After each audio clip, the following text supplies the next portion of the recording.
আর এবার কুলতলির দিকে আমাদের নজর রাখতে হবে, কারণ নাবালিকাকে নির্যাতন করে খুনের অভিযোগ, আর তাতে আবারও কুলতলি উত্তপ্ত হয়ে উঠেছে। রাস্তায় সকাল থেকে আমরা দেখেছি গাছের গুড়ি ফেলে অবরোধের ছবি। এলাকায় পুলিশ যখন পৌঁছয় পুলিশকে ক্ষোভের মুখে পড়তে হয়। পুলিশের গাড়ি ঘিরে বিক্ষোভের ছবি সামনে আসে। বাঁশ লাঠি হাতে প্রতিবাদ শুরু করেন স্থানীয়রা। আমার বোনের বিচার চাই, তোমার মেয়ে হচ্ছে বড়, পুলিশ তুমি উদ্দে চড়ো। শুধু তাই নয়, পুলিশের গাড়ি পর্যন্ত ভাঙচুর করা হয়। দফায় দফায় কুলতলি উত্তপ্ত, বাঁশ লাঠি হাতে প্রতিবাদ স্থানীয়দের। পুলিশের গাড়ি ঘিরে বিক্ষোভের ছবি, রীতিমতো ক্ষোভ উগরে দেন এলাকাবাসী। সেই ছবিটাই সামনে আসছে। এলাকায় গিয়ে ক্ষোভের মুখে পড়তে হয় এসডিপিও কেও। পুলিশের গাড়ির সামনে শুধু বিক্ষোভ নয়, পুলিশের গাড়ি ভাঙচুরেরও অভিযোগ। বাঁশ লাঠি হাতে প্রতিবাদ শুরু করেন স্থানীয়রা।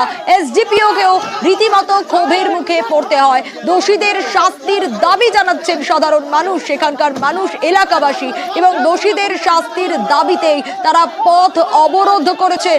পুলিশের গাড়িতে ভাঙচুরের অভিযোগ এলাকাবাসীর বিরুদ্ধে। দফায় দফায় উত্তপ্ত কুলতলি, কারণ নাবালিকাকে নির্যাতন করে খুনের ঘটনা, খুনের অভিযোগ, আর তাতে দোষীদের শাস্তির দাবিতে রীতিমতো বিক্ষোভ।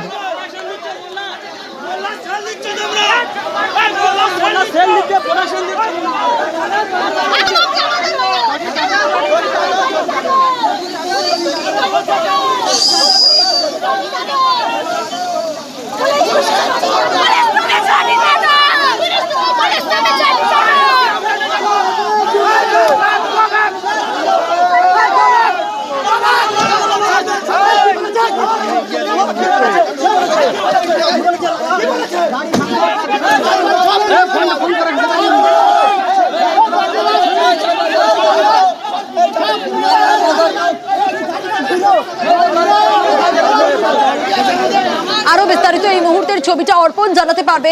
অর্পণ, এখনো কি অবরোধ চলছে? কি পরিস্থিতি?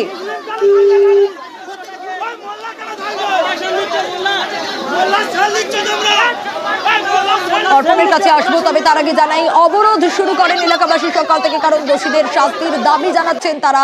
এলাকায় যখন এসডিপিও পৌঁছন, পুলিশ পৌঁছন, তাদেরকেও বিক্ষোভের মুখে পড়তে হয়। শুধু তাই নয়, গাড়ি ভাঙচুরেরও ঘটনা ঘটে, গাড়ি ভাঙচুরেরও অভিযোগ উত্তেজিত জনতার বিরুদ্ধে। এবং নাবালিকাকে নির্যাতনের, খুনের ঘটনায় আমরা বিগত দিনগুলোতে দেখেছি দফায় দফায় কিভাবে পরিস্থিতি উত্তপ্ত হয়েছে, অভিযোগ উঠে এসছে।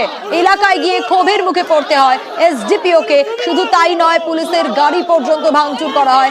দেখা যায় যে ছবি, বাঁশ লাঠি হাতে প্রতিবাদ শুরু করেন স্থানীয়রা। আরো বিস্তারিত এই মুহূর্তের পরিস্থিতি অর্পণ জানাতে পারবে। অর্পণ, এখনো কি অবরোধ চলছে? পরিস্থিতি কি নিয়ন্ত্রণে এলো? দেখো, পরিস্থিতি অনেকটাই নিয়ন্ত্রণে। বিশাল সংখ্যক পুলিশ বাহিনী ঘটনাস্থলে এসছে এবং অবরোধ ইতিমধ্যেই তুলে দেওয়া হলো পুলিশের তরফ থেকে। গ্রামবাসীদের সঙ্গে কথাবার্তা বলার পর দীর্ঘ সময় পর অবরোধ উঠলো। তবে তার আগে, অবরোধ ওঠার আগে যে সমস্যার সম্মুখীন হলেন এলাকার মানুষজন, এবং তার সঙ্গে পুলিশ কর্মীদেরকে একাংশকে হেনস্থা করা হলো এবং সেখানে একটি গাড়ির ওপরে হামলা চালানো হলো।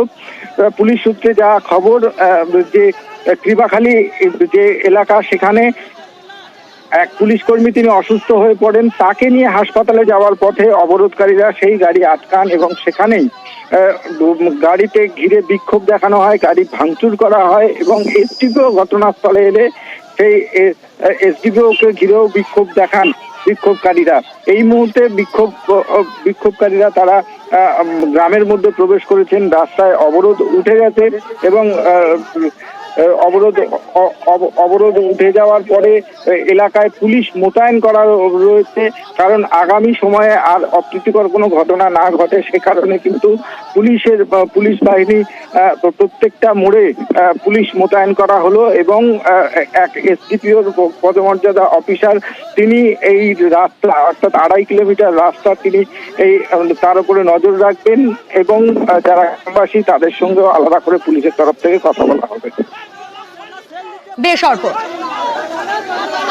এসডিপিও যখন ঘটনাস্থলে পৌঁছন তাকেও বিক্ষোভের মুখে পড়তে হয়। কি বলেছেন এসডিপিও শোনাবো।